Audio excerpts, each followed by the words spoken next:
তরুণ বন্ধুরা, আমরা যে ভিডিওটি শুরু করেছিলাম ভারতের পণ্য বর্জন বিষয়ে, সেটি টেকনিক্যাল কারণে বন্ধ হয়ে গেল 7 মিনিট পরে। যাই হোক, আমরা এই দুটো ভিডিও একসঙ্গে জুড়ে দিয়ে আমরা চেষ্টা করব একটা এপিসোডের মধ্যে নিয়ে যেতে। আর যদি সেটা টেকনিক্যাল কারণে সম্ভব না হয়, তাহলে আমরা খণ্ড খণ্ডভাবে আমরা এই বিষয়গুলোতে কথা বলবো। তো আমরা শুরু করেছিলাম যে সত্য প্রতিষ্ঠার জন্য নির্মোহ এবং পক্ষপাতহীনভাবে আমাদেরকে আলোচনায় নামতে হবে। এবং আমাদের সাধারণ সংখ্যাগরিষ্ঠ মানুষ বাংলাদেশে, তারা অত্যন্ত নাজুক অবস্থায় আছেন। ঠিক 7 জানুয়ারি নির্বাচনে অনেকে ভেবেছিলেন যে সেখানে আমরা হয়তো আবার ভোটাধিকার ফিরে পাব। আন্দোলনও চলছিল বিরোধী রাজনৈতিক পক্ষগুলো থেকে, বিদেশ থেকে যারা আমাদের বলেন যে উন্নয়ন অংশীদার, আমাদের দেশে গণতন্ত্র মানবাধিকার রক্ষা করার জন্য তারা কাজ করবেন। এইসব বিষয় নিয়ে অনেক কিছু হয়েছে, কিন্তু কিভাবে 7 জানুয়ারি নির্বাচন হয়েছে আপনারা তা জানেন। তো সেই 7 জানুয়ারি নির্বাচনে ভারতের পক্ষটি, ভারতের শাসক শ্রেণী এবং এস্টাবলিশমেন্ট ফোর্স কিভাবে নগ্ন নির্লজ্জভাবে হস্তক্ষেপ করেছেন, যেগুলো কথাবার্তা এখন তারাই বলছেন, তাদের কাছ থেকে শোনা যাচ্ছে। এটা আমাদের বাংলাদেশে যারা বর্তমান শাসক শ্রেণীর বিরোধী যারা আন্দোলন করছেন, বা শাসক শ্রেণী যে এই যে মানুষের ভোটাধিকার হরণ করেছে, তারা একটা তামাশার নির্বাচনের মাধ্যমে এই শাসন ক্ষমতা চালিয়ে যেতে চান, সেইটার বিরুদ্ধে যারা কথা বলছেন তারা বুঝতে পারছেন। তো আমরা যে বিষয়টি ব্যাখ্যা করবার চেষ্টা করলাম, সেই সময় আমাদের এই ভিডিওটি থেমে গেল। সেটা হলো যে পণ্য বর্জন করা হচ্ছে 7 জানুয়ারির যে নির্বাচনে হস্তক্ষেপ, অন্যায় হস্তক্ষেপ ভারত করেছে, তার প্রতিবাদী। এটা কিন্তু কথা। ভারতের পণ্য বর্জন করা মানে ভারতের জনগণের সাথে আমাদের যে বন্ধুত্ব, সেখানে কোনো বিরোধ নেই, তাদের বিরোধিতা করা না। পণ্যের বিরোধিতা করা মানে সরকারকে কিছুটা চাপে ফেলা, যদিও আমরা জানি সরকারিতে কোনো চাপে পড়বে না, সেই বিশ্লেষণ আমরা পরে করব। কিন্তু প্রথমত এই যে প্যারিস থেকে পিনাকি ভট্টাচার্য, বা আমাদের আমেরিকা আছেন ডক্টর কনক সারোয়ার, তারপরে সাইফুর সাগরও আছেন, হাসিনা আক্তার আছেন, ডক্টর তাজ হাশমি আছেন, অর্থাৎ যারা বিদেশ থেকে, যাদের কথা বলার একটু সুবিধা বেশি, কারণ তারা বিদেশে থাকেন, তাদেরকে তো আর বর্তমান শাসক শ্রেণী সেইভাবে ধরতে পারবে না যেটা বাংলাদেশ থেকে ধরা যায়। হ্যাঁ, যেভাবে ধরেন আমাদের নিউ এজের সম্পাদক, আমাদের বন্ধু নুরুল কবিরকে ধরা যাবে, বা জিল্লুর রহমানকে যেভাবে ধরা যাবে, তৃতীয় মাত্রার পরিচালক, বা অন্যান্য সাংবাদিকদেরকে, ওনাদেরকে সেভাবে ধরা যাবে না। যাই হোক, এটা হলো সত্য কথা। তো এখন এই যে ভারতের এই বিষয়টি, তাদের বক্তব্য দিয়েই তাদেরকে আমাদের প্রতিহত করতে হবে। এবং সেখানে আমাদের কিন্তু আমাদের বাংলাদেশের মানুষের যে বুদ্ধিবৃত্তিক পরিসরে তারা যে অত্যন্ত চৌকস, তারা বুদ্ধিহীন নন, তারা ভারতের অ্যাভারেজ, যাদের নাগরিক সমাজ বলবেন, বুদ্ধিজীবী সমাজ বলবেন, তাদের চেয়ে তো অনেক জ্ঞান গরিমা বেশি রাখেন বলেই আমরা মনে করি, এবং সেটা প্রমাণ করা সম্ভব। সুতরাং তাদেরকে আন্ডারমাইন করার কিছু নেই। ভারতের যে পক্ষটা যেটা করে, যেমন একেবারে অতি সম্প্রতি যে কাজটা করা হয়েছে, সেখান থেকেই বলি, এই যে বাংলাদেশে নিযুক্ত যে সাবেক ভারতের হাই কমিশনার পিনাক রঞ্জন চক্রবর্তী, তিনি যে কথাগুলো বলছেন, এটা কি কোনো কূটনৈতিক শিষ্টাচার? আর এই তার কথার মধ্যে দিয়েই কিন্তু প্রমাণ হয়েছে যে ভারত অন্যায্যভাবে 7 জানুয়ারি নির্বাচনে হস্তক্ষেপ করেছে। কিন্তু আমাদেরকে টু দি পয়েন্টে কথা বলতে হবে, এবং প্রত্যেকটা বিষয়, ওই যে আমরা আগেই বলেছি, নির্মোহভাবে, পক্ষপাতহীনভাবে বিশ্লেষণ করে, যুক্তিতর্ক দিয়ে তাদেরকে মোকাবেলা করতে হবে। তাছাড়া আপনি হুজুগ তৈরি করবেন, পণ্য বয়কটের হুজুগ তৈরি করবেন, ভাববেন সব পণ্য যদি ভারতের বর্জন করেন, তাতে ভারতের অর্থনীতির কিছু হবে না, তাদের চাপেও ফেলা যাবে না। কিন্তু এটা কেন করা হচ্ছে, আমরা সমর্থন কেন করছি? কারণ এটা একটা বার্তা দেওয়া যে ভারতের শাসক শ্রেণী এবং এস্টাবলিশমেন্ট ফোর্স বাংলাদেশে যা করছে, সেটা বাংলাদেশের জনগণ পছন্দ করছেন না, সংখ্যাগরিষ্ঠ জনগণ পছন্দ করছেন না। কিছু তো স্তুতিকার, স্তাবক, পদলোহনকারী, এগুলো তো থাকবেই, সব দেশেই সব যুগেই ছিল, আমাদের মুক্তিযুদ্ধের সময়ও ছিল, মুক্তিযুদ্ধের বিরোধিতা করা।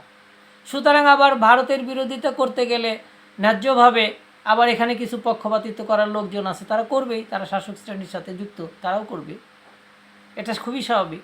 কিন্তু আমরা যদি ধরে ধরে পয়েন্ট টু পয়েন্ট আমরা যদি যুক্তিতর্ক দিতে পারি, যেমন বলি নির্বাচনের কয়েকদিন আগে ভারতে যে 2+2 মিটিং হয়েছিল, সেই মিটিংয়ে ভারতের এবং মার্কিন যুক্তরাষ্ট্রের সাম্রাজ্যবাদী তারা মার্কিন যুক্তরাষ্ট্রের যে দুজন করে বসলে অত্যন্ত উচ্চ পর্যায়ের লোকজন, সেখানে ভারতের মুখপাত্র একটি বয়ান দিলেন, একটি ভাষ্যকার হিসেবে মুখপাত্র হিসেবে ভাষ্য দিলেন। সেখানে তিনি মূলত কি বললেন, মোটা দাগে দুটো কথা বললেন, যে বাংলাদেশের যে নির্বাচন আসছে সেটা অভ্যন্তরীণ বিষয়, আমরা সেখানে কথা বলবো না। আরেকটি কি বললেন, যে বাংলাদেশের জনগণই ঠিক করবে তারা কাকে নির্বাচিত করবেন, কিভাবে নির্বাচিত করবেন, এই সব বিষয় তারাই ঠিক করবেন, তারাই সিদ্ধান্ত নেবেন।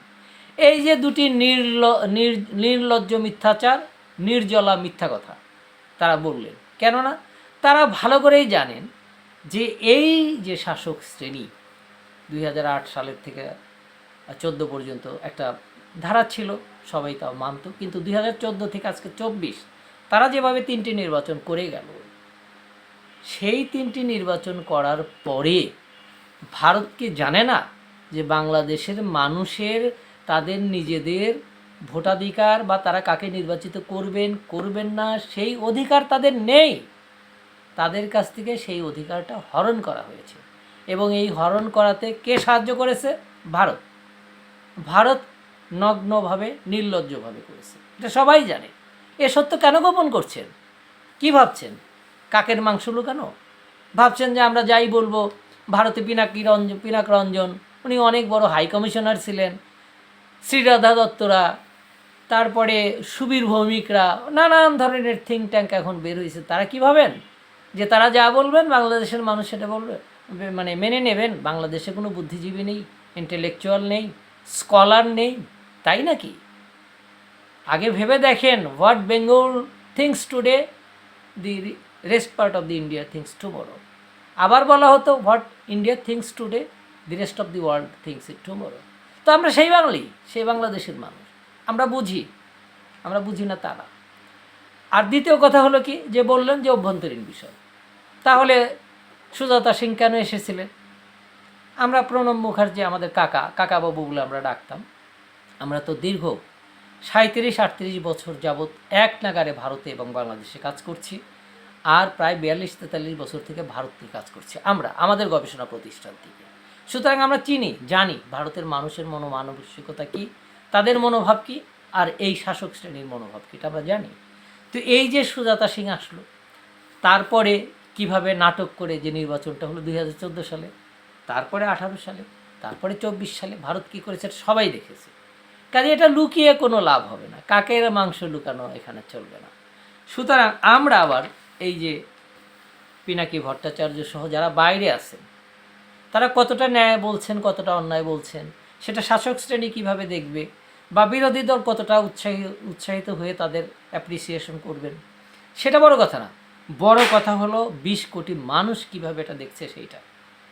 আজকে সাময়িকভাবে আপনি হয়তো মানুষের মুখ বন্ধ করে রাখবেন, ন্যায্য কথা বলতে দিবেন না, ওই যেটা বলেছি যে নির্মোহ পক্ষপাতের কথা বলা যাবে না, সেগুলো আজকে বন্ধ করে রাখবেন, কালকে আরও সময় যাবে। কোনো দেশেই তো এই ধরনের স্বৈরশাসন, কর্তৃত্ববাদ, অর্থাৎ জনগণকে বাইরে রেখে, আমরা বলছি না যে আওয়ামী লীগ আজকে কোথায় এসছে, কোথার থেকে, এই বিষয়ে কিন্তু প্রায়ই বলেন। ওই যে সৈয়দ আনোয়ার হোসেনের কথা বলেছেন, ও বঙ্গবন্ধু চেয়ার অধ্যাপক, তিনি প্রায়ই বলেন যে আওয়ামী লীগ আর আওয়ামী লীগ নাই। কোথায় গেছে আওয়ামী লীগ? এখানে আওয়ামী লীগের যারা ত্যাগী নেতাকর্মী আছে, হাজার হাজার লক্ষ, তারা কথা বলেন না হয়তো ভয়ে, অথবা দলের বিপক্ষে যাবার অভ্যাস নেই, কিন্তু তারা মনে মনে কি বলেন, আমরাও সবচাইতে দুর্দিনে আওয়ামী লীগের 1994 সালে আমরা বামপন্থী চিন্তাভাবনার সাথে যুক্ত ছিলাম, আমরা কখনো আওয়ামী লীগ করার কথা চিন্তা করি নাই। তারপরেও আওয়ামী লীগের আমাদের স্থানীয় আমার নিজের শিক্ষক আমাদেরকে জোর করে, যেন তোমরা যদি আওয়ামী লীগ না করে 21 বছর আওয়ামী লীগ ক্ষমতায় নেই, তাহলে দলটা হারিয়ে যাবে। আমরা করেছি, জীবন বাজি রেখে আওয়ামী লীগের রাজনীতি করেছি 94 থেকে 98। কিন্তু তারপরে যখন দেখেছি যে এই এই হাত ওই হাত, এপার ওপার, যা করছে বিএনপি এখন তাই করছে আওয়ামী লীগ, তখন আমরা ধীরে ধীরে নিষ্ক্রিয় হয়ে গেছি। সুতরাং আওয়ামী লীগের রাজনীতিও আমরা জানি না তা না, কিন্তু আমরা হলাম শ্রমজীবী, আমরা এক অর্থে বঙ্গবন্ধুর কর্মসৈনিক। সুতরাং আমরা জানি কিভাবে দেশটাকে গড়ে তুলতে, এই দেশের এই যে আমরা গান্ধী কেন্দ্র থেকে প্রায় 25টি ভিডিও করেছি, সেখানে প্রথম ভিডিওতেই আমরা বলেছি যে উন্নয়ন কি, কার জন্য উন্নয়ন। দ্বিতীয় ভিডিওতে বলেছি এই উন্নয়ন কারিগর কারা, হিরো কারা, নায়ক নায়িকা কারা। সুতরাং সেই ভিডিওগুলো দেখেন, আমরা লিঙ্কস দিয়ে দেব, তখন বুঝতে পারবেন যে আমরা কি করি, কি আমাদের উদ্দেশ্য লক্ষ্য। তো যেটা বলছিলাম, সুতরাং এই যে ভারত বিরোধিতা, এই যে পণ্য বর্জন, এটাকে এখানে থামালে চলবে না, এটাকে এগিয়ে নিয়ে যেতে হবে। কিভাবে এগিয়ে নিয়ে যাবেন বা এখানে অন্য ভিন্ন কিছু হচ্ছে কিনা সেটাও আমরা নেক্সট ভিডিওতে বলবো।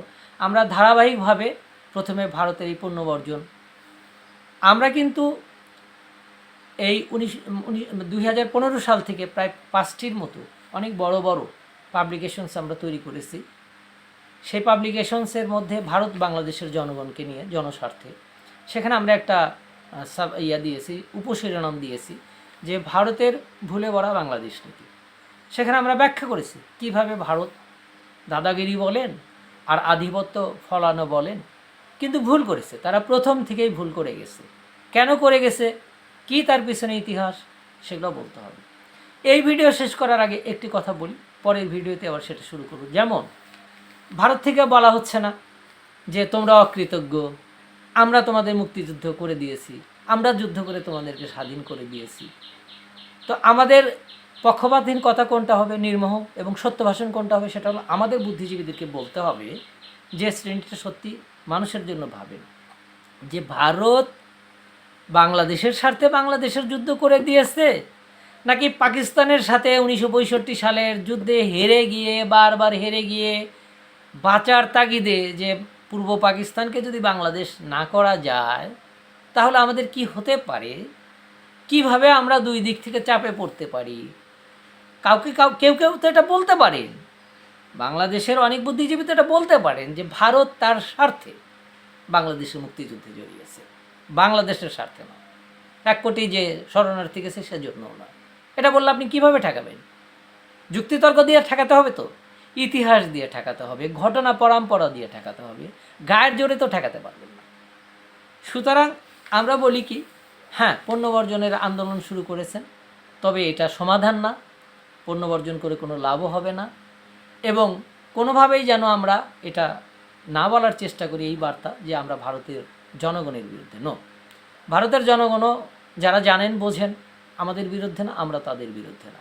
কিন্তু শাসক শ্রেণী, ভারতের শাসক শ্রেণী, বিশেষ করে মোদি, বিজেপি, তারা কি করছেন এটা সকলেই জানেন, কিভাবে সংখ্যালঘু সম্প্রদায়কে, এবং এখানে আরও একটি কথা বলবো, সেটা হলো শুধু সংখ্যালঘু মানে মুসলমান নয়, সেখানে দলিত সমাজকে কিভাবে নিগৃহীত করা হচ্ছে, হত্যা করা হচ্ছে, সেটাও আমাদের ভেবে দেখতে হবে। কারণ এই শাসক শ্রেণী শুধু যে সাম্প্রদায়িকভাবে এই কাজগুলো করছেন তা না, তারা নিজেদের ধর্মেরই নিম্নবর্গের মানুষকে কীভাবে হত্যা করছেন, কীভাবে নির্যাতন করছেন, সেটাও বলতে হবে। সুতরাং আমরা এই উপলক্ষে এই যে পণ্য বর্জন, এর পেছনে তো 7 জানুয়ারির নির্বাচনের অন্যায় অন্যায্য হস্তক্ষেপ, সেইটাকে আমরা সিরিজ আকারে আমরা কথা বলবো। কিন্তু ওই যে যারা হুজুগ তৈরি করছেন, হুজুগে নানা ধরনের স্বার্থ হাসিল করার চেষ্টা করছেন, আমরা সেইটাকে কোনোভাবেই সমর্থন করব না। আমাদের প্রধান কথাই হবে, আমরা নির্মোহভাবে, পক্ষপাতহীনভাবে আমরা সত্য প্রতিষ্ঠার চেষ্টা করব, এবং এই কাজে আমাদেরকে আমাদের দীক্ষাগুরু ইমেরিটাস অধ্যাপক সিরাজুল ইসলাম চৌধুরী, অধ্যাপক আবুল কাশেম ফজলুল হক, আবদুল্লাহ আবু সাইদ স্যার, সৈয়দ আনোয়ার হোসেন, আনু মোহাম্মদ ভাই, ডক্টর সলিমুল্লাহ খান, এইভাবে নানা মানুষ যারা বুদ্ধিবৃত্তিক পরিসরে, আমরা তো অধ্যাপক সিরাজুল ইসলাম চৌধুরীকে মনে করি বাংলাদেশের সমাজের, রাষ্ট্রের সবচেয়ে বড় বিবেক বাতিঘর।